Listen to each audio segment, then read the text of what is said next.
जी अस्सलाम वालेकुम वरहमतुल्लाहि वबरकातुहू। जनाब आज माशाल्लाह ब्लैक मक्खी चीनी माझड़ नस्ल की माशाल्लाह पट्ठ आ गए ने हासलपुरी नस्ल दे विच खूबसूरत फेस ब्यूटी दे विच ने ते बिल्कुल तैयार है बच्चे देवन नूं बिरा।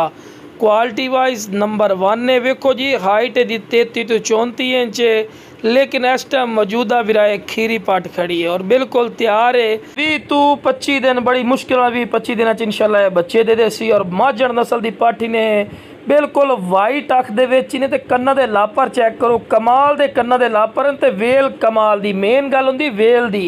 देखो जी हर पॉइंट जबरदस्त ने और दोम बिल्कुल तीरली कर सीधी लंबी गर्दन ने। फेस ब्यूटी कमाल दी, झालर भी वेख सकते हैं माशाल्लाह कमाल दी। तो खीरी पट बिरा कोई धुंधी चौकी नहीं, बिल्कुल खीरी पाटी ने और वड्डे पेट च माशाल्लाह वड्डे पेट माशाल्लाह बकरी ने पाठी ने बिरा पहले सूए दे पाटे।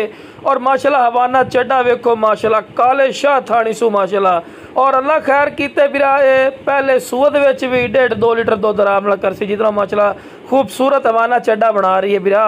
फ्रीजन गाय वाली कर माशाल्लाह इंशाल्लाह चड्डा बनाई सी। तो बिरा टोर फिर के भी खा रहे हैं कि कोई लंगड़ी लूली नहीं, सेहतमंद और माशाल्लाह